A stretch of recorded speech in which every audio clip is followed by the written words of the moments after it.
All right, well, welcome to the show. Keyword crypto, skeptical people, blah, blah, blah, but we still love crypto. We have a special guest, David Gerard. Gerard, is it J? I want to make sure David I'm saying Gerard, it right. yep. All right. Came all the way from the UK, to be honest. Yeah, all the way. Yeah, he's in the UK, and he's kind of like us. I feel like he's always skeptical. He's always talking shit, but not like in a mean way, but like in a parent that loves you type way. So, and the parent that loves you and wishes you get a real job, and yes.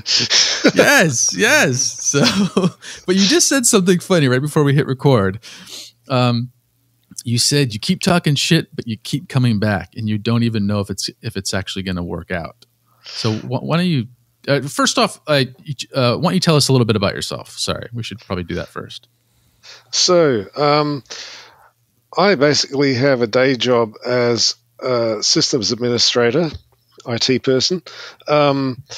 I basically heard about Bitcoin and stuff in like 2010, 2011.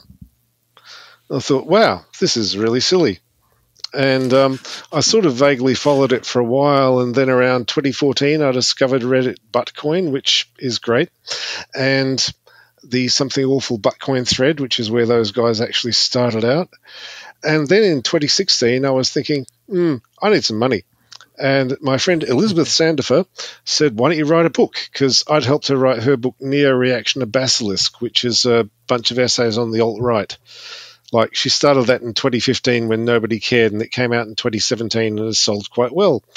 So I thought, right, well, you know what you're talking about. What will I write about? She said, why Bitcoin is stupid. Make it about 15,000 words. Take a week. Don't work too hard. So 9 months and 55,000 words and 400 footnotes later, I had a book. So I self-published it. Like, it was always going to be a completely indie thing, just put it out on Kindle and create space. And the timing was perfect because it was like came out in July 2017, and suddenly there was this hot topic. Oh, man. There was one current skeptical. There's 500 books on blockchain and Bitcoin saying it's the greatest thing in the universe, and one skeptical book, and that's mine. So over the next 6 months, it sold surprisingly well, and it's like it sold 10,000 copies, and this is one of those impossible indie hits that never happens, but it happened for me, so that was pretty good. Yeah, I was going to say, congratulations. you wrote a book because you needed money? And I got money. Like, it actually worked. That's amazing. And then you already had your doubts about Bitcoin. You just got that suggestion from somebody else. It's like that you were already part of that scene then. I was pretty sure it was already hilarious trash, and I'm still of that opinion. That's funny. Because, we talk to a lot of people on this show who seem to like go after a persona that is really down on crypto. Like maybe a Twitter personality who finds they can get attention doing that. Is that kind of your story too? You found you got a lot of attention by bad-mouthing Bitcoin and you just kind of ran with it? Or like, do you actually feel something deep in your soul that you need to save the world from? Well, the moral thrust of the book is that basically it started off as being a snide techie making fun of this thing with the other people going, look at the silly Bitcoin people. And then I suddenly realized when the bubble started that a whole lot of retail investors were going to get skinned, and that's really bad. So suddenly I had a moral mission. I was right. I had to basically rewrite the whole book in absolutely normal person talk. I've spent my whole life being a snide hipster who hates everyone, and suddenly I had to write a book for completely, utterly mainstream people, and it seemed to reach them. So that's good. Then the book came out, and my actual readership turned out to be business and finance people who know perfectly well that investments can go to zero. So fine. And so you can start talking about the detail a lot more. And, if you're rich enough or a trader or whatever, and you lose all your money, well, on your own head be it, you should have known better. And you've had enough warnings in crypto. So fine, let's talk about it, that sort of thing. And like I thought, I'll do something that isn't Bitcoin now. But then the book was taking off, and it got more and more popular, and I kept getting calls and stuff. So I then started a blog to go with it, and I'm still doing that, blogging a couple of times a week, 2 or 3 times a week about stuff. And and I keep telling myself I'm supposed to have another book on the way, which has the working title World's Worst ICOs. So with that title, like, every single person in crypto is going to buy it. As soon as I finish it. But zero mainstream people will, so I have to come up with a title that'll work for them, And I said I'd start that about a year ago, and it's still not out. And, it turns out writing is a book quality as work. But still plugging away at it. So I've just taken a week off on holiday and telling myself I'm going to write this week. Nice. This trick never works, by the way. It's also half term, so I'll probably be required to spend time with my offspring, that sort of thing. I think we have our title, just so you guys know, Bitcoin Hilarious Trash.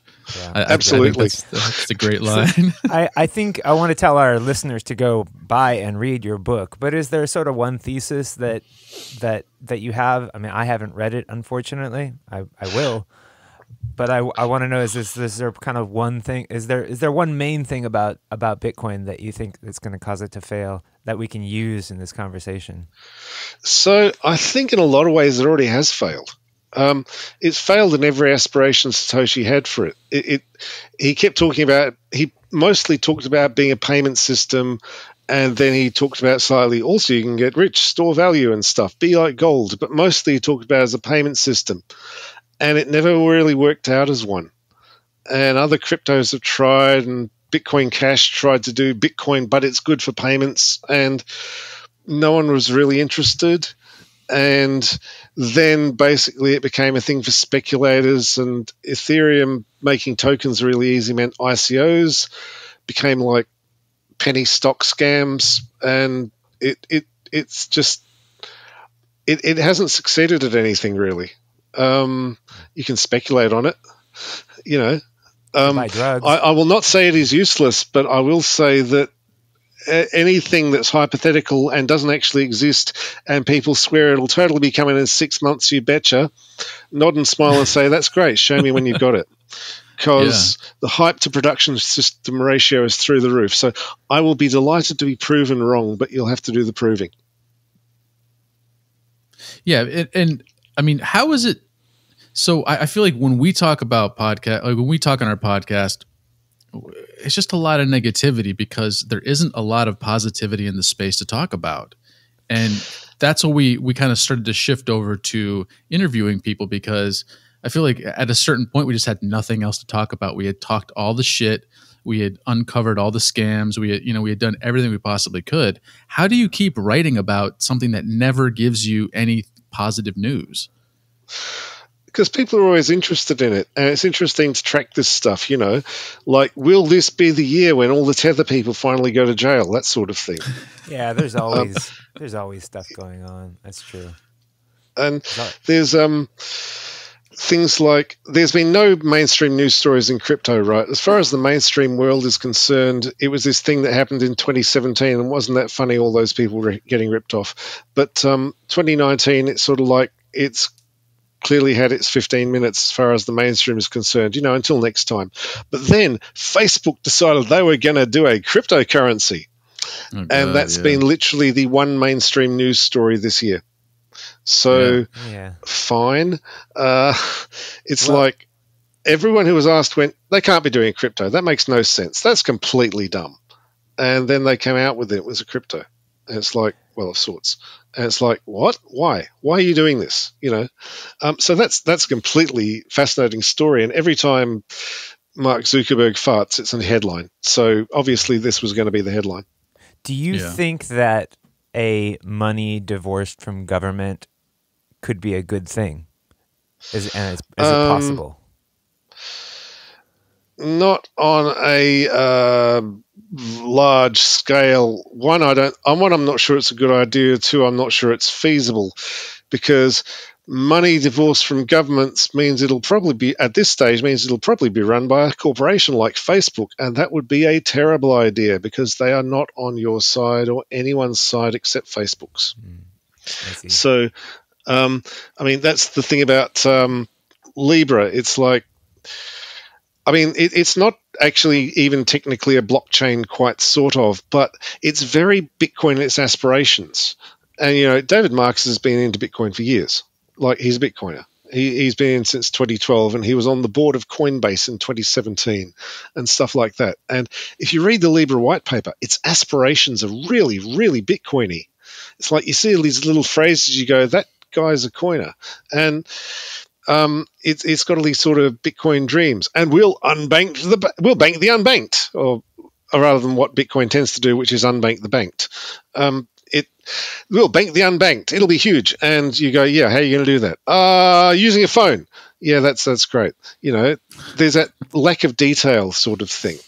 And then you'll notice the stuff that they were talking about. We'll have a great currency. It'll be a private currency. It'll work wonders.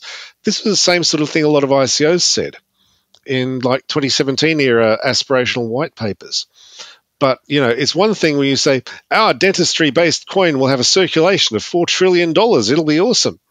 And, you know, the regulators just go, yeah, that's great. You just keep going. Just don't break any laws, okay? But when someone the size of Facebook does it, they go, what the hell are you doing? And do you know what you're doing? You have no idea what you're doing, do you? And then they react like they have been. Well, I mean, don't they kind of have to? Because if somebody says, use my dentist coin, the people who are in the crypto space, they're either going to use it or not, but nobody outside of the crypto space is going to even know what it is. Yeah. But when Facebook starts talking about it, everyone's like, oh, I should test it out. Here's my money. I mean, they have to start being very careful, like when it comes to that, because that's giving, absolutely. It's like scary. I've been reading a great thing. There was a document prepared by the Bank of International Settlements, which is sort of the central bank where the central banks settle stuff. You know, they're very concerned about things like the stability of the whole system, that sort of thing. And they put out this paper which is about the issues that surround global stable coins. And it's amazing. Absolutely the whole thing is like, Facebook, you suck. Here's why you suck. We're going to detail why we think you, Facebook in particular, really, really suck. It's like Libra's name is mentioned like a few times, but it's absolutely all about Facebook and why they hate Facebook and think it sucks. You know, because in normal banking, you never think, how do we protect the privacy and data of customers? Like, you don't think about that because banks don't tend to exploit that. But Facebook totally would, because literally their business is based around people's personal data. So, yeah, it's one of those great documents. It's a bank throwing detailed shade on a company without naming them. And I think we definitely need more of that just from an educational standpoint, because I don't think people really fully understand what's going on. And nobody, I would say, like, I mean, I'm going to make up a number, but I feel like 90% of the world doesn't understand what the gold standard is and why it led to recession and depression after recession and depression over and over and over and over again, and led to war and led to all this horrible stuff. It's like, I didn't know any of this stuff before I started. So I had to educate myself super, super quickly. And I did this by reading books and talking to people who knew what the hell they were talking about. And I run stuff past them so that, I mean, no journalist can be expected to know everything, right? But you can be expected to do your homework and try, at least ask people who know what they're talking about and experts to check your stuff over. So that's been quite good and productive. So like often my most popular blog posts are where I do something like explain some piece of basic finance 101, but in crypto terms. And then I have to do sort of translations of terms, because Bitcoin people tended to take actual finance terms and then sort of cargo cult them and they get the jargon wrong. Market maker. In real finance, that means quite a large company that sets up buying and selling as a sort of buffer to make sure the market exists. And in crypto, it's used to mean whoever puts up a bid. And it's stuff like that. I have to make sure I'm not using the jargon terms wrong. But it turns out those are really popular because people like the basics. So I should write more of them, obviously. instead of just saying, "Hey, here's the latest Craig Wright gossip." Gosh, isn't that hilarious? You know, if it sells books. Although it is hilarious, and we absolutely need all the Craig Wright gossip. Yeah, no, definitely. So how did you, because you're a self-described music nerd, how did you go from writing about music? So why don't you explain your other blog first, and then explain how you transitioned into coding? So I was a music journalist in the 80s and 90s, and it started off with starting an indie rock fanzine in Perth and called Party Fears, and that's all. I've actually got all those all up on the web, in fact. And I did that for a while, and then I moved from Perth to Melbourne, and I sort of stopped doing it, and I got myself a real job, and it turns out IT pays a hell of a lot better. So Who would have I've thought? been happily on the career of making a quite decent living for the last 20-odd years, and it's been pretty good, actually. And it was called Party Fears? Is that what it's called? Yep, Party Fears. Party Fears. It's named after a song by the Associates, which no one now remembers. And it's... So a friend of mine had also started the blog called Rock Nerd, which was rocknerd.org. And that was, for a little while, it was the terror of the Melbourne music scene. Then that sort of fell into abeyance, and then it shut down because he couldn't be bothered paying for the site anymore. So I started up rocknerd.co.uk, which is just my music blog. So I'm still writing stuff there. Nobody reads it, but I enjoy writing it occasionally. So that's been quite good. I used to play in a band on Kill Rock Stars, so like I'm part rock nerd myself. Yes. You have indie cred. I speak the language. Oh yes, I have lots of indie cred. Well, that's all right then. That doesn't make me money. Yes, indie cred is what you have when you don't have money. Yeah. Yes. And that's when you go write a book, because you write books to make money, right? Totally. It's well known that writing books is an excellent and reliable way to make money. Or maybe not. Honestly, I expected this thing to sell 200, maybe 300 copies. So, I would have called that a huge, vast success. I was delighted. I try to encourage people to create content. I mean, I'm not that great at it myself. Actually, Michael was the one that proposed that we do this podcast because we were hanging out in coffee shops talking about crypto every couple weeks, and it was like, hey, we should just do this. This is our. You might as well just put a microphone there. Yeah, this is our version of a book, and I find that there's a certain type of person that kind of comes into crypto and just sits around and reads everything and watches all the YouTube videos and hangs out on Twitter, but doesn't actually add anything to the world. And I'm always trying to get people to do that. And so it's nice to talk to somebody who did exactly that. I mean, you know what? I actually think that basically, if you can write a book, you basically should. If you can do 15 to 30,000 words, and if you can string together a sentence and a paragraph, and you can do 15 to 30,000 words on anything that you know something about, then you totally should, because it's fun, and you might get 200 or 300 people read it, and you'll have the discipline of having written a book and done something. And it's just like, it's good. You should probably do it, because in 2019, like in the 80s with records and bands and stuff, it was so fucking hard to just record, let alone release a record, right? Tell me about it. In Australia in particular, you had to queue for the pressing plants. Like, they wouldn't take your pissy little order of 500 singles. No, you'd be waiting 18 months for that. They were busy pressing pop hits, and just recording was impossible. Getting your stuff released on a record was impossible. So in 2019, the distribution problem's been solved, which is pretty amazing. Now it's the creativity problem. Yeah. Well, we have no shortage of creativity. Like, I have detailed philosophy on this subject, which is like, the big problem artists have is that you are literally in direct face-to-face competition with every other musician in the whole world. you're not just competing in your local city, you are competing literally with everyone in the whole world, and some of them are good. It's crazy. You know? Yeah. So to tie this back to crypto, like it struck me what you just said. In the 80s and 90s, it was impossible to record and get your stuff out there. And then for the last 30 to 40, 50 years, it's impossible to send money to a friend in Brazil who may need to borrow some money.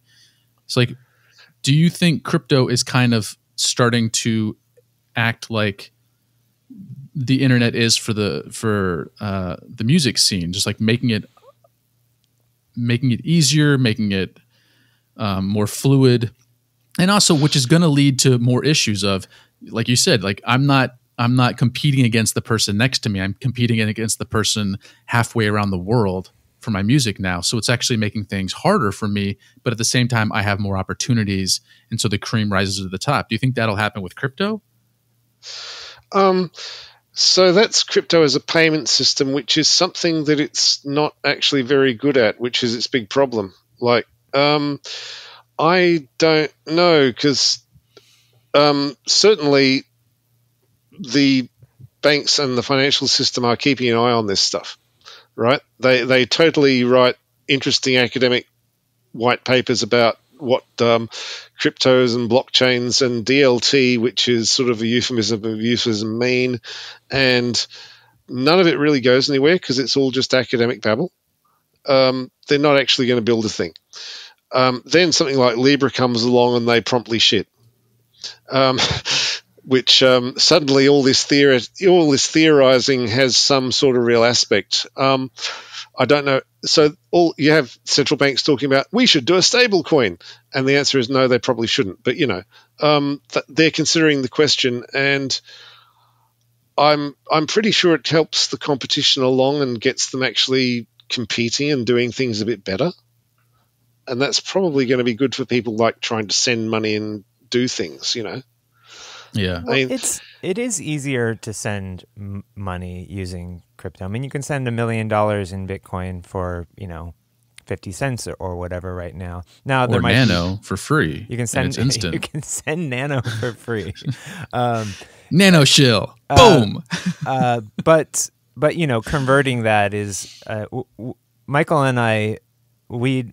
We know a woman who was sending Bitcoin back to her mother and her family in India or in Pakistan, and they ended up making a lot of money because she was doing it back in 2015 and 2016 before that bull run happened.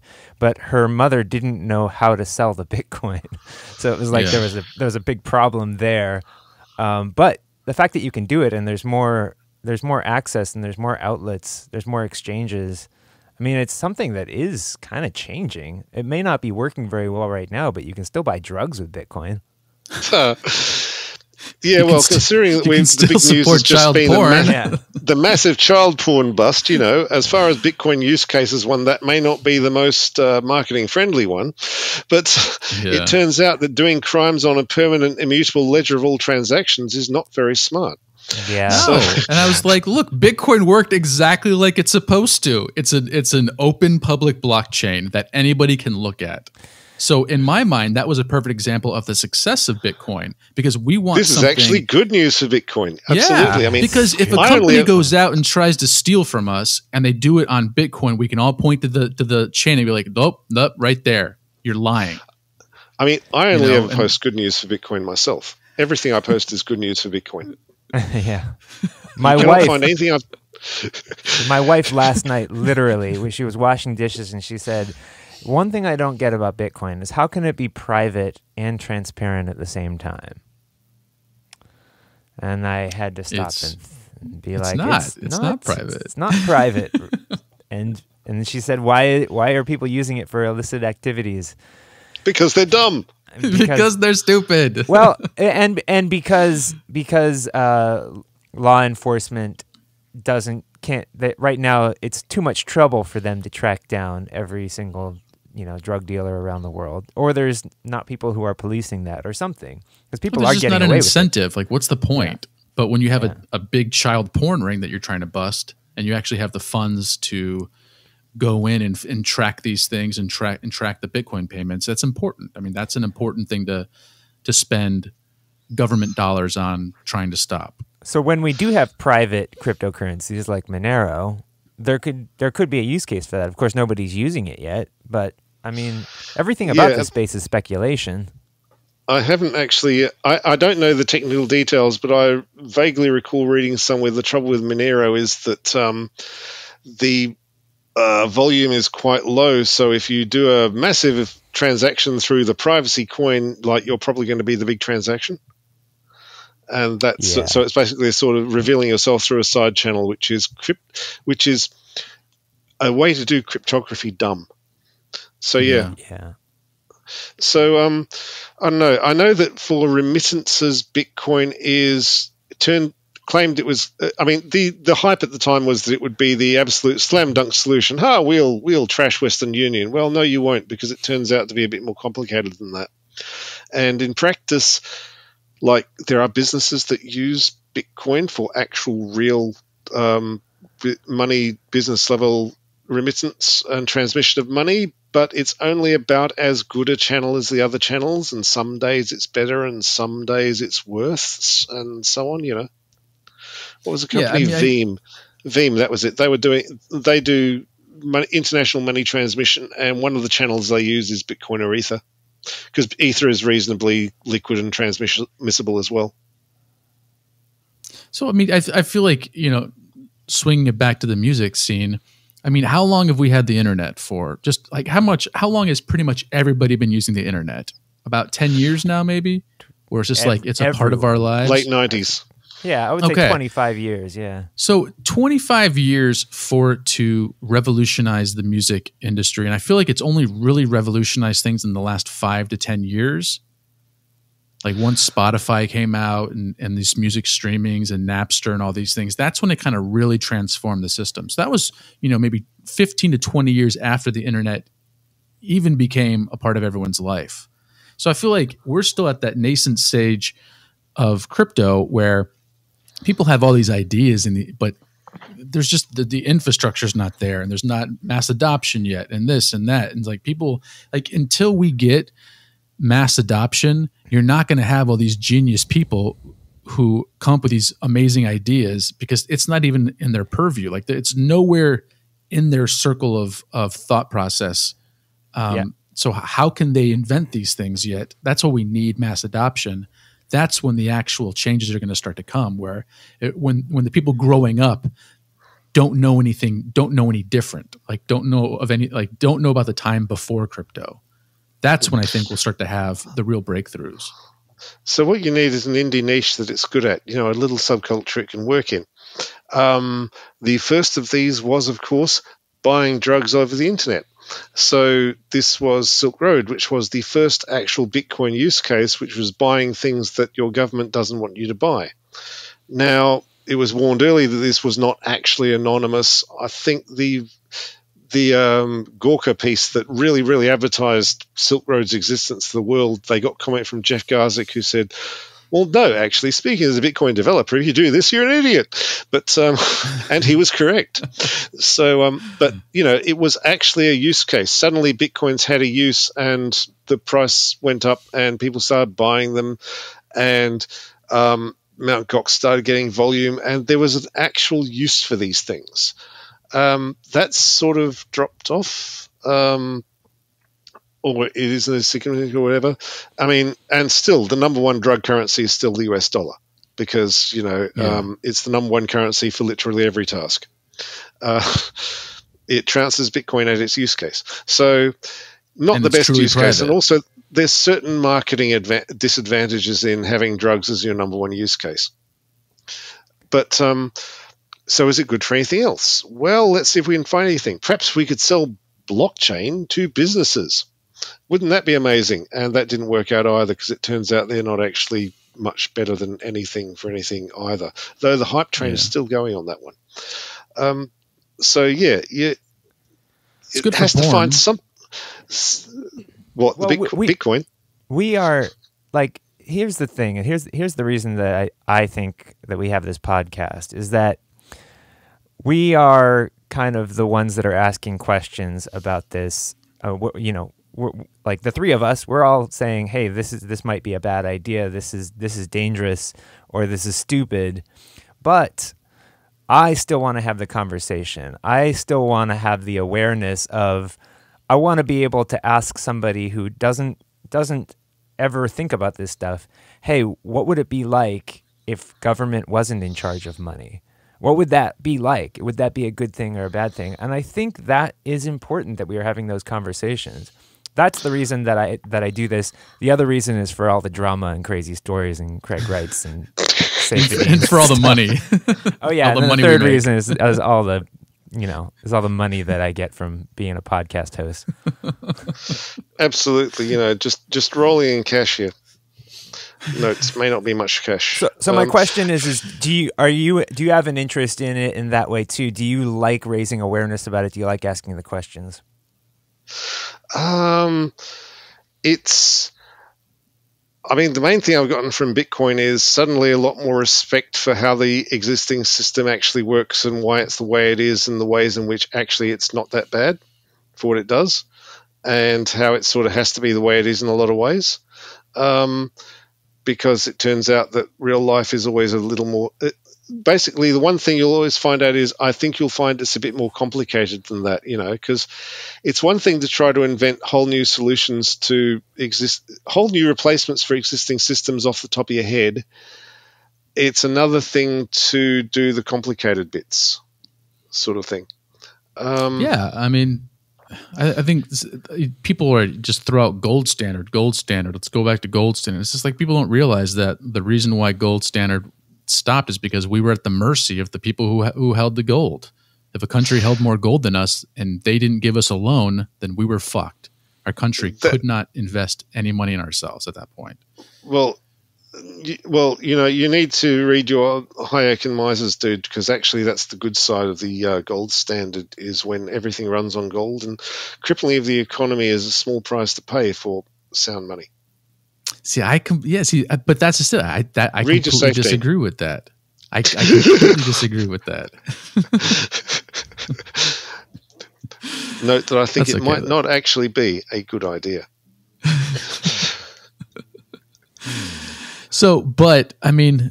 I think that's the hard thing about the crypto space, especially, is that there aren't enough people. Excuse me. There aren't enough people talking to economists in the crypto space. Like there aren't enough people who are building the code, who are writing the code, who are inventing these ideas. They don't talk to enough people. They're like, I'm good at math, so I must be good at economics. Or Absolutely. I'm good at. You have to understand, every other field of human endeavor is a special case of JavaScript. Yeah, right. that can be used for everything. So, an example of how people in crypto are so kind of delusional is that, man, we're being. Oh, you're so mean. To put it politely. Well, but you hear all the time about how quantitative easing is going to destroy our economy, or the government can print money whenever they want. And it's like, there's reasons. Literally false. Yeah, it's literally false, yes. And it's also, and we're not necessarily pro U.S. dollar here, but there's a reason that our currency is inflationary, right? There's a reason that it actually there's a complicated system in place to keep the value of the U.S. dollar stable, and I think that a lot of people in crypto just have no idea that that's a good thing. I think, that's a bad thing. You should have your money be free to go up and down as it should. And that's, you don't want money to be scarce. You don't want the thing you use every single day to have your economy work. You don't want scarcity of that, because once there's scarcity, people hold on to it. Yeah, you wouldn't have any money. It doesn't flow. You would have a replacement for money in that case. We'd be bartering, basically. Yeah. And I think that's interesting. No one would actually be bartering. People evolved money really quite early on. Adam Smith's just sow tale in wealthy nations about, and first people bartered. He was doing that by the well-respected 17th century smart dude practice of, I'll make up a bunch of stuff off the top of my head. Sounds good. I'm smart. Must be true. Oh yeah, that's like me. Absolutely. It's a well-respected method, If you think of all these great minds of the 17th and 18th centuries as Reddit dude bros with more money, then you'd be about right, But we have an entire episode about that, actually. So wait a minute. So that's not true? People weren't actually bartering? Because I feel like in times of complete catastrophe or chaos, people barter, but then as soon as that dies down, they come up with something better that's more stable and consistent. They tended to understand that the concept of money existed and sort of keep it on a per village basis, a great big running credit ledger sort of thing. Because remember, this is before capitalism as we knew it existed as well. And if there is some sort of collapse, people are likely to invent some sort of money, because people invent money all the time. They invent currency all the time. Yeah. Like whether it's glass beads or gold. Or what they use, the things they use as money in prisons, or what criminals use when they literally use shoplifted bottles of Tide detergent as currency, that sort of thing. Well, that's bartering, kind of, right? You're saying that they're giving artificial value. They were using Tide. They're using bottles of Tide as a medium of exchange that people accepted and giving it artificial value. Okay. In a very currency-like manner. Well, about what it would cost to buy a bottle of detergent, but yeah. So people will invent money again. They used whatever they could use. Bitcoins, it was just the latest in a long line. They were using phone cards before that sort of thing. FinCEN has a whole section on its website about requirements for dealing with phone cards, that sort of thing. What's the difference between that and bartering, really? That it represents money, and they think of it in terms of money. Okay. They don't think so. Because bartering is if I have a chicken and nobody else values that chicken, but the Tide, it's the agreement that everybody is going to hold that Tide bottle as okay. I guess I think of bartering as using any sort of exchange that doesn't use an artificially valued thing, But no, I digress. Because well, if you think of it as like you have a zillion different little coins. You have chicken coin and cow coin, and how many cow coins get it for my chicken coin? That way you can explain barter to crypto people. I do think that crypto does have a pretty cool use outside of money. I think the industrial use of it is interesting. It doesn't work yet. Nobody is using it, but I like the idea of distributed file storage. I think BitTorrent is a good example of how that could work. Do you have an opinion on that? I don't see why you need a coin for it. No, me neither. I'm not sure the distributed file storage thing will actually work out very well because, economies of scale are amazing. Storage on Amazon S3 is cheap. Yeah. It's just so super cheap. There's a guy I know, David Rosenthal. He was a computer scientist. He's recently retired. He was also one of the guys at NVIDIA when it started up. So, he won in the startup thing. He he writes about crypto occasionally because he was one of the guys who invented a pile of the stuff that was about 3/4 of the way to Bitcoin before Bitcoin happened, including a Merkle tree type distributed ledger which involved proof of work as reasons to add to it, that sort of thing. But no one cared about it because it didn't have magical internet money get rich for free attached. Right. But he wrote a nice thing about why proof of space coins can't really work, and the answer is basically because whoever buys the most storage from Amazon wins. You could do 51% of tax by renting some Amazon disk space for an hour. I mean, it's really cheap. It might be cheap, but even then, like if there's a single point of failure there. There's other reasons where I think that there's a potential for this in the future. I think at least that's what I believe. Or I want to be talking about it so that we don't just give all of our money to Amazon. Well, that's also a good reason too, because the thing about capitalism is it does efficiency really, really well, but it's really bad at robustness. So you'll end up with systems that are fabulously efficient and cheap until something breaks, or there's a storm, and whoops, literally the one hard disk manufacturer in the world has just been blown away in a cyclone, that sort of thing.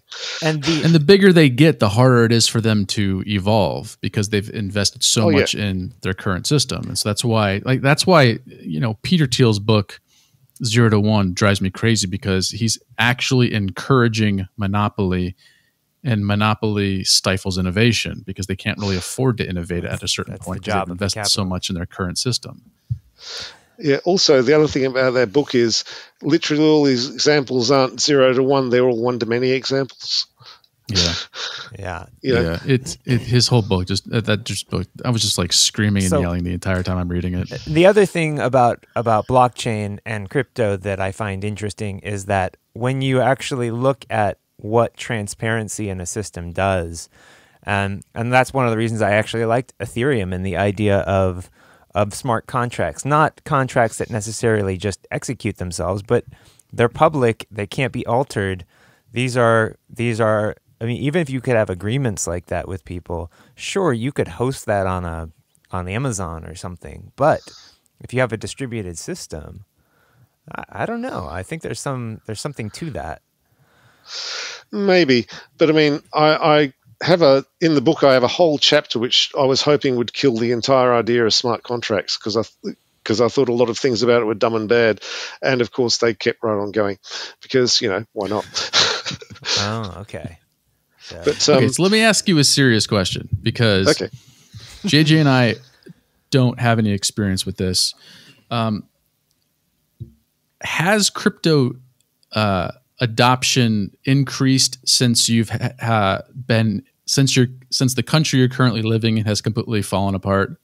Because we don't know what that's like over here, because our country's run by a stable genius, and it's so perfect, and none of us are scared out here. So have you noticed any more crypto adoption in the UK based on what's been going on the last couple of years with Brexit and now Boris running the country? How the fuck did that happen? I'm sorry. I guess we have Donald Trump, so it's an amazing and marvelous disaster. But the answer is not really. Nobody cares.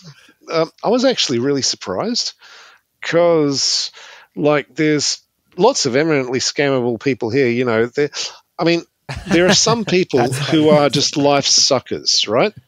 20 years ago, they were buying shares in ostrich farms.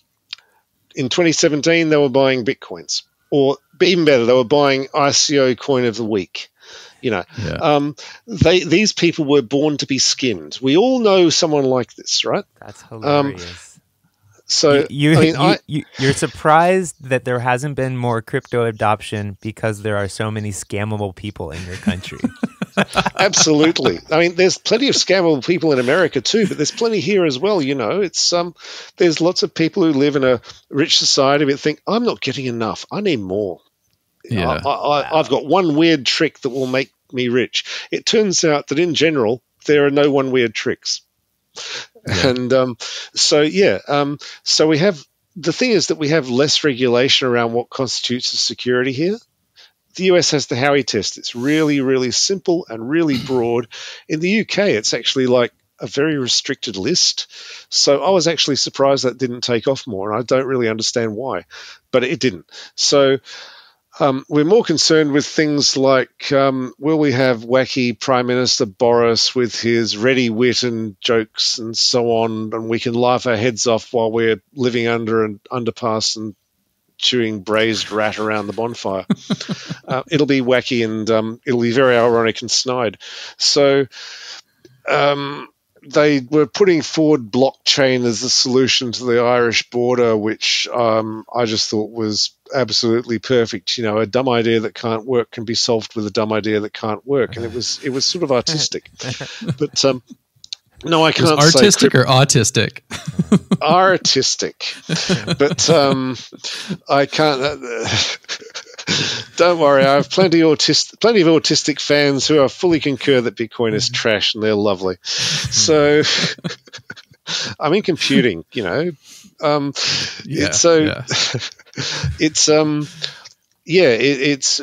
more concerned with basic things like making sure we have a lot of canned food on hand, that sort of thing.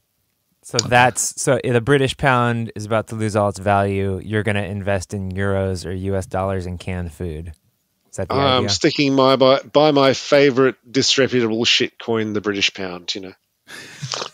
Okay. So it'll rise again, I'm sure. Yeah, I mean, it survived the euro, so I'm sure it'll survive the next catastrophe. So I mean, even if Boris was the one who was in charge of it solely, you're like, okay. So I think the theory is that basically what we need to do is stop having Eton educated rich schoolboys as prime ministers, because they all turn out to be blithering morons. It's just an amazing and reliable thing.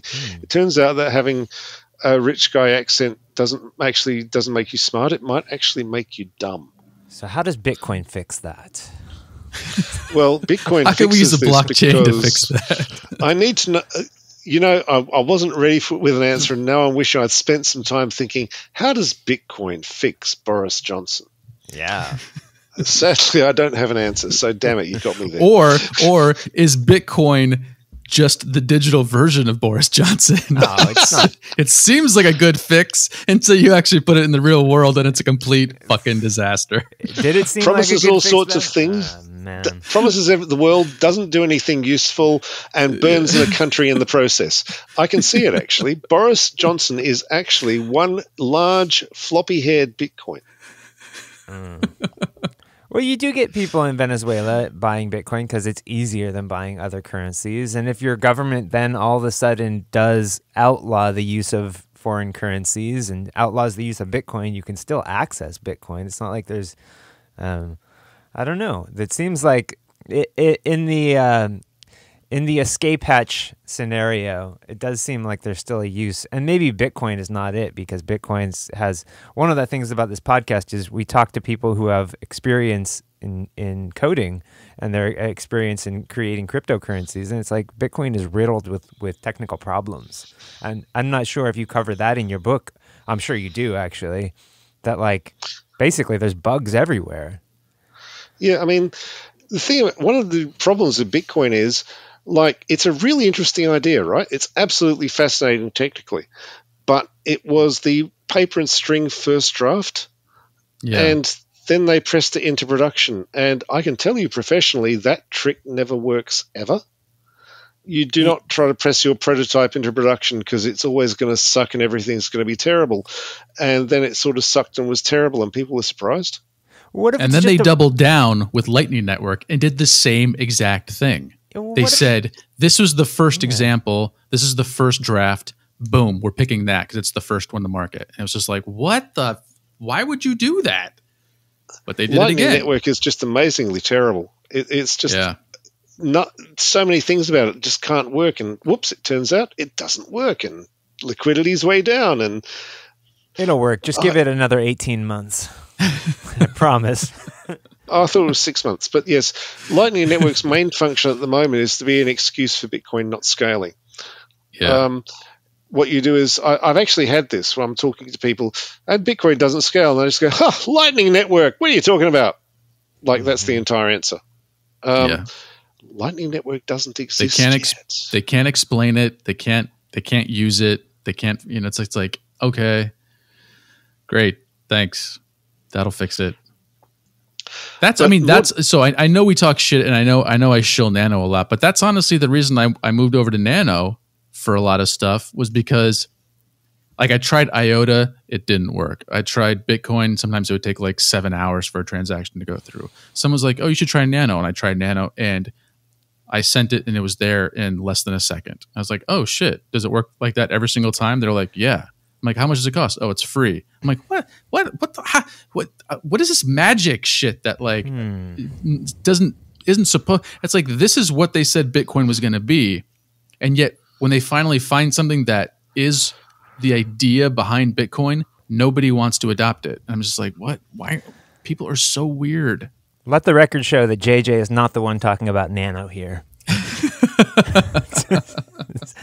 Nano is just an illiquid shitcoin that no one uses. But apparently, it's a great idea. Well, and that's actually something a point that I was going to make is what if this is all just a big public service announcement? That's what I think of Bitcoin.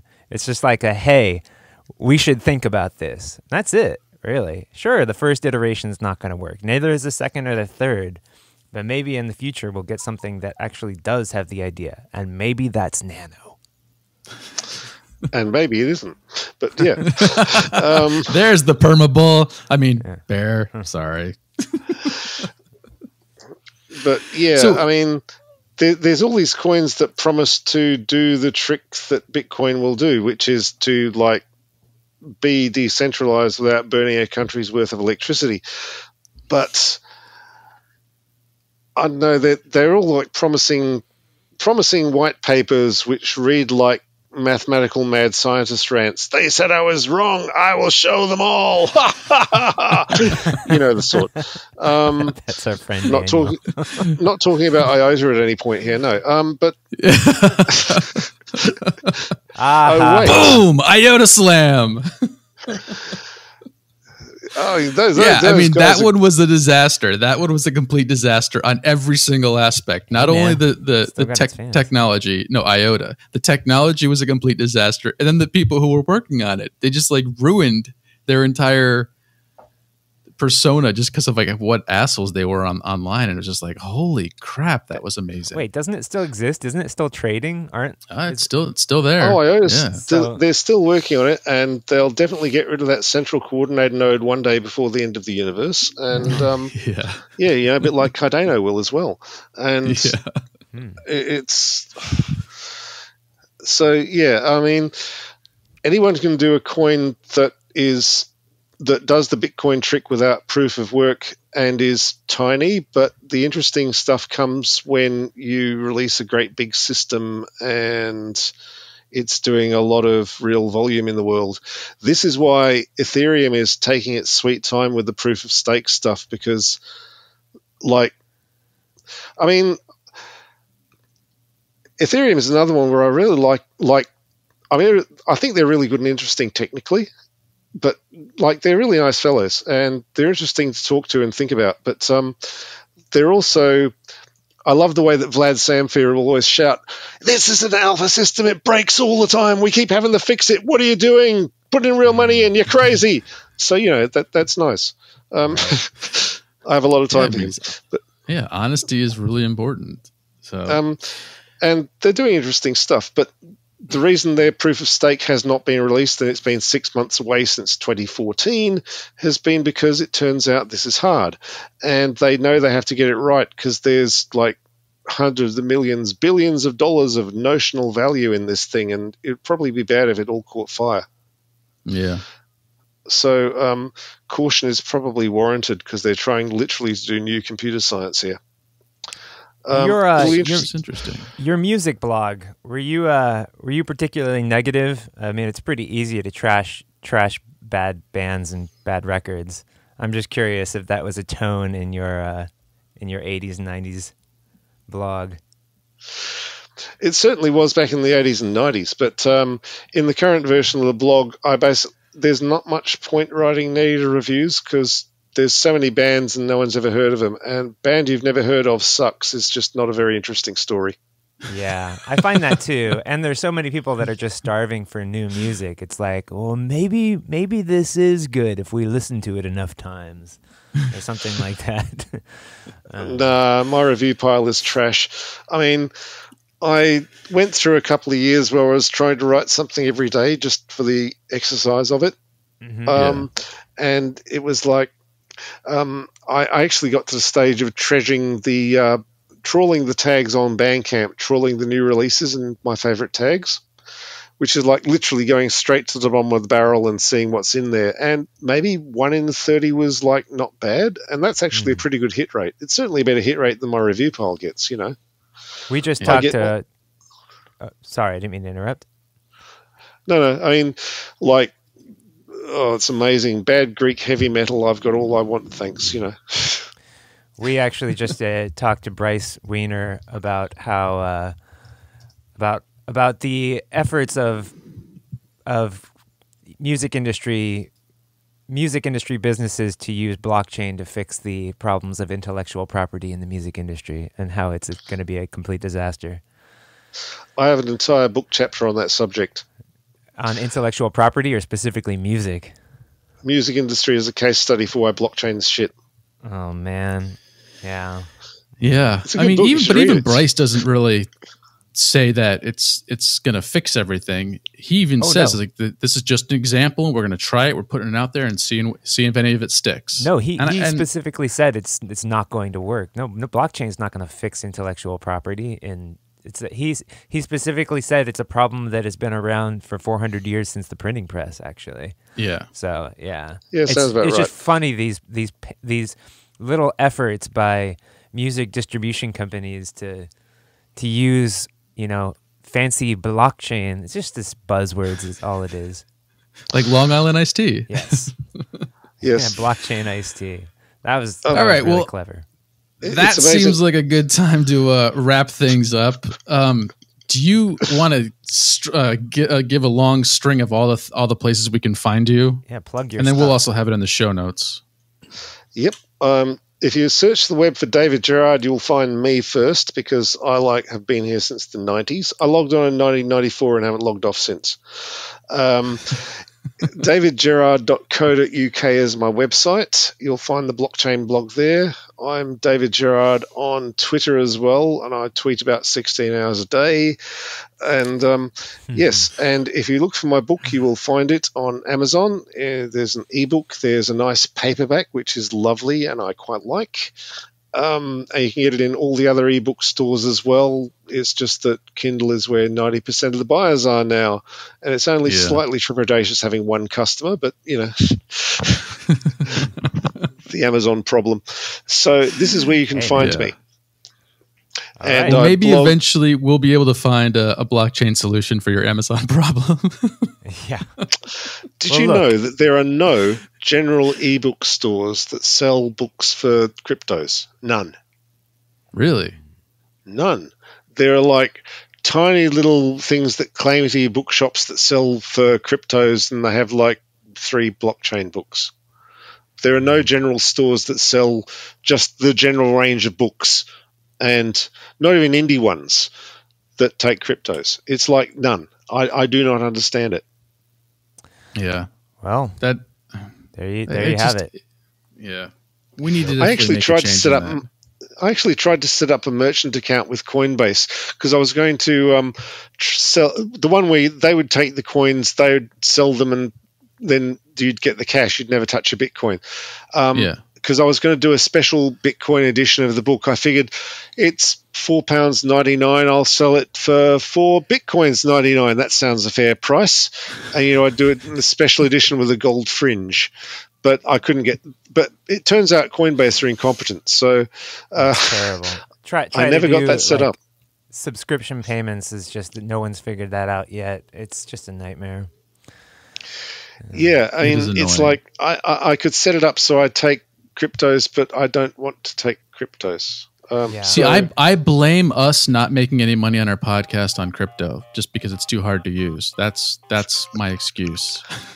Yeah, I mean that's actually true. I mean, like, it's way too hard for us to deal with. Like, I mean, unless we were sending money across the border. Anyway, all right. Well, that was a great show. Thanks everyone for listening. Thanks, David, for coming on the show and telling us about your book and telling us about you. That was a great time. And we'll make sure to have you back on for your next book. Fantastic. As you can tell, I can basically keep going for about 3 hours without drawing a breath. So that's how we are too. So we're used to it. All right, everybody. We'll see you next time on Keyword Crypto. Thanks for listening.